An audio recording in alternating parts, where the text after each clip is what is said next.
According to the ancient Nilmata Puran, the Kashmir Valley was once entirely underwater.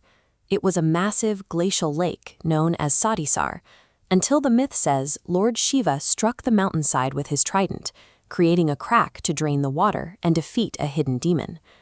When the water rushed out to form the valley, the deepest remaining pocket of that ancient basin was left behind.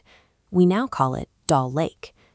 Today, it sits at an altitude of over 5,000 feet, framed by the snow-capped Zabarwan mountain range.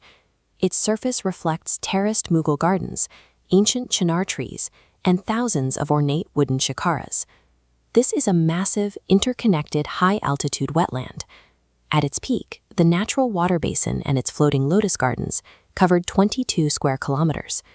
That scale and geography earned it the title of Srinagar's jewel. But that same allure drew in generations of settlers, creating the conditions for severe environmental strain. The lake is currently suffocating. It is actively undergoing a process called eutrophication, a biological reaction where water becomes overly enriched with nutrients, which depletes oxygen and kills off native aquatic life. The clear waters of the lake are being aggressively overtaken by invasive weeds and thick mats of vibrant green sludge. Entire sections of the surface are now impenetrable, forcing locals to manually scrape the algae away just to navigate. This plant growth and sediment buildup is physically consuming the lake.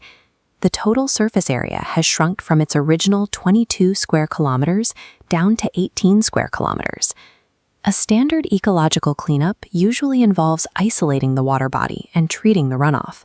But Dal Lake has over 50,000 people living permanently on islands and wooden structures directly above the water. It operates as a highly populated floating municipality. Because the pollution source is embedded entirely within the ecosystem itself, conventional environmental rescue tactics are impossible to execute. To understand how a city was built on top of a lake, we have to look at a 19th century legal loophole. During the Dogger rule of Jammu and Kashmir, British visitors were strictly banned from purchasing land in the valley. To get around the restriction, the British commissioned the construction of lavish floating homes.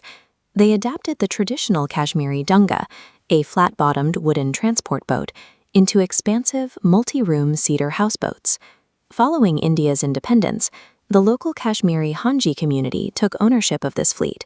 They cultivated floating vegetable gardens, known as rod, and established permanent commercial infrastructure, including a fully functional floating post office.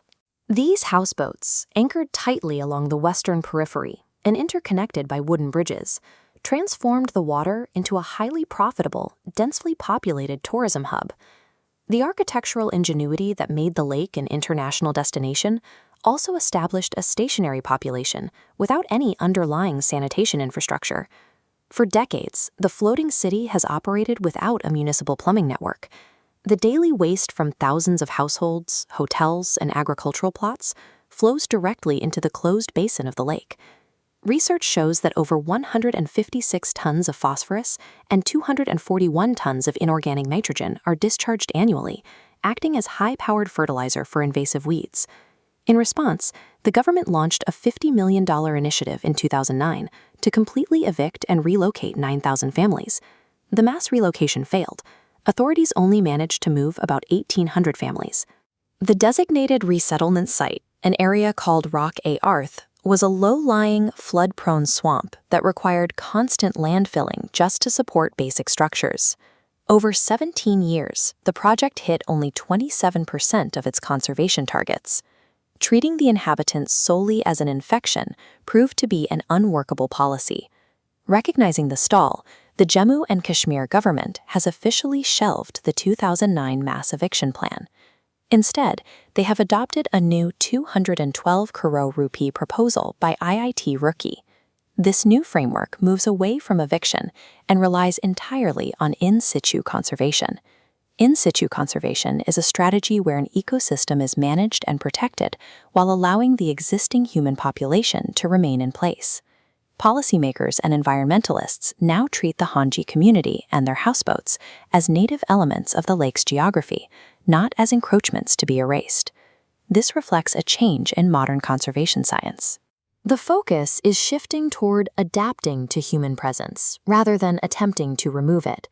To achieve this, the new 5-year plan targets 58 internal settlements on the lake, upgrading them into integrated eco-hamlets.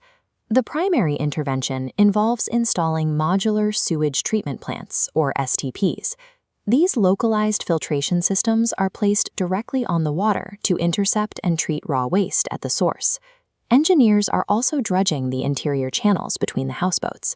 Removing decades of sediment buildup restores the natural circulation of the water, allowing the lake to flush out lingering toxins. By treating the waste at its source and restoring the lake's internal currents, the ecology can recover while the floating economy remains intact. The story of Dal Lake shows that protecting nature doesn't always require building a wall around it. Often it requires re-engineering our own footprint, so that human culture and the natural world can keep each other afloat.